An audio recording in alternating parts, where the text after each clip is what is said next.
Liebe Kirchenmusikerinnen und Kirchenmusiker, hier kommt vielleicht die Lösung eines Problems für Sie.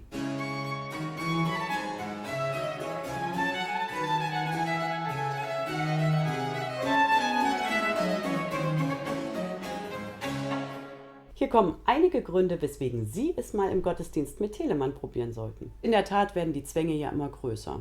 Immer weniger Menschen gehen in den Gottesdienst, die Gemeinden werden kleiner und müssen sparen, die Kirchenchöre schrumpfen. Und mit weniger Geld und kleineren Chören sind natürlich die Konzerte und Gottesdienstmusiken wie Bachkantaten und Passionen immer schwerer umsetzbar. Die Gottesdienste werden weniger farbig, noch weniger Leute kommen. Aber vielleicht lässt sich diese Abwärtsspirale mit Telemann durchbrechen. Wenn Sie also nur einen kleinen Chor und begrenzte finanzielle Mittel zur Verfügung haben, dann versuchen Sie es doch mal mit dem musikalischen Lob Gottes von Georg Philipp Telemann. Diesen Kantatenjahrgang hat er 1744 mit seinem Leiblibrettisten Erdmann Neumeister, Pfarrer an St. Jakobi in Hamburg, zusammen geschrieben. Dieser Jahrgang hat einige wirkliche Vorteile. Die Musik ist so, wie wir sie von Telemann kennen. Sie ist farbig, effektvoll, den Text ausmalend und beschreibend und immer wieder mit kleinen Überraschungen versehen. Natürlich gibt es Da Capi, Sequenzen und Wiederholungen.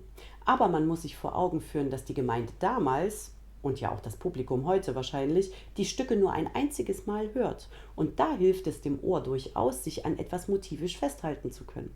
Telemann setzt dieses Stilmittel also nicht aus Einfallslosigkeit ein, sondern sehr bewusst.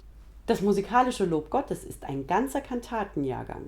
Das heißt, man hat für jeden Sonn- und Feiertag des Kirchenjahres eine Kantate. Man wird also zu jeder Gelegenheit fündig. Die Besetzung ist sehr überschaubar. Der Chor ist nur dreistimmig, es werden nur 2 Frauen- und eine Männerstimme gebraucht. Im Chor verschwinden ja die Tenöre meist zuerst. Das ist hier aber gar kein Problem, weil es nur eine Männerstimme gibt. Und selbst wenn man gar keine Herren mehr hätte, wäre das verkraftbar, weil die Instrumentalbassstimme die ganze Zeit Kollaparte mitspielt. Telemann schreibt an die Bassstimme auch ad libitum. Das heißt, nur wenn man Herren hat, sollte man sie auch besetzen. Und auch das Orchester ist klein besetzt. Mit 2 Violinen und Continuo ist man eigentlich schon versorgt. Man kann die Violinen natürlich auch aufstocken oder mit Oboen verstärken, je nach Chor und Raum. Nur für die hohen Feiertage wie Ostern, Weihnachten und Pfingsten braucht man noch 3 Trompeten, Pauke und Bratschen dazu. Und wahrscheinlich tut man gut daran, die Violinen dann etwas stärker zu besetzen. Man braucht immer 2 Solistinnen, eine höhere und eine tiefere Frauenstimme. Tenöre sind gar nicht besetzt. Auch das hilft der Kalkulation. Der Chor hat nicht so viel zu tun. Die Einstudierungszeit ist also auch überschaubar. Die Kantaten sind alle gleich aufgebaut. Sie starten mit einem Eingangschor und einem Choral. Dann kommt ein Rezitativ, eine Arie. Es folgt wieder ein Choral, eine erneute Arie und am Schluss wird der Eingangschor wiederholt. Der Chor hat also nur den Eingangschor und 2 Choräle zu singen. Das ist doch echt überschaubar.